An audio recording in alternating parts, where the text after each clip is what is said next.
Welcome to another episode of Shipper War, my review of X-Men First Class. Shipper War. When ship happens, I'm there. Let me start off this review saying that I had very low hopes for this film, like really extremely low hopes, because Last Stand and Wolverine's Origin were by far one of the worst films I've seen in a while, at least superhero films.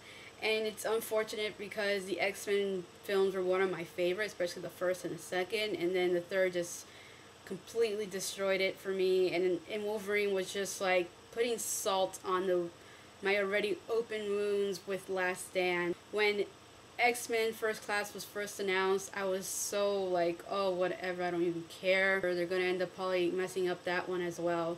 But they didn't. They actually did a very good job with this film. This film basically try to ignore Last Stand and Wolverine's Origins altogether. I'm happy about that because I like to pretend those movies didn't happen. So for the main relationships in this film, we had Beast and Mystique, which were like the centerpieces of this film in a lot of ways, in representing their emotions about who they were and who they end up becoming. And it was very interesting, but unfortunately, even though they did play up that relationship a lot, it didn't really go anywhere in the movie. We just got a lot of teases about them. I don't even think they kissed at all. They came close to kissing, but they actually never did kiss. So that was very unfortunate. Regardless of that, their relationship was a big part of Mystique's story in the film, and also Beast's story in the film. Both of their characters go through a lot in this film, and like accepting themselves as mutants and just, you know, going forth as being who they're supposed to be. The other relationship in the film was Matt Tacker and Xavier's relationship.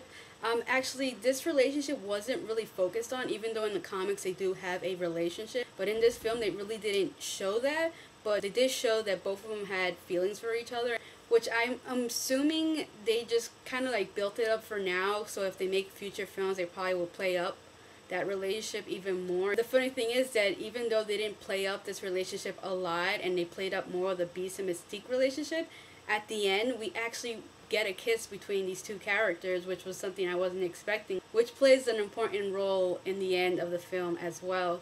So all the relationships in this film play very important roles in developing each of the characters, which was very appreciated. They didn't overdo any of the relationships, which is sometimes something they end up doing. Like in Last Stand, they overplayed the Jean and Wolverine relationship to the point it became so ridiculous and annoying that you kind of not felt anything or you didn't even feel sorry for Wolverine and his feelings for Jean or Wolverine because she was with Scott, whatever. That hot mess, no. This film was very tasteful when it came to the relationships, and I really appreciate that, and I like it when they do good, tasteful things with relationships, so the fanboys won't complain about them, because I know how fanboys are when it comes to relationships and romance and comic book movies, and if it's overdone, they get upset. But this wasn't overdone, it was tastefully done, and just overall, this movie was just perfect, from the script, from the acting, just everything was perfect. The only complaint I can really have in regards to this film is that the graphics, CGI, the visuals weren't that great. I guess they were working with a lower budget because I guess Fox didn't have much hope with this film doing that well due to the last two films they did, you know, Last Stand and Wolverine. So they guess they gave them a smaller budget.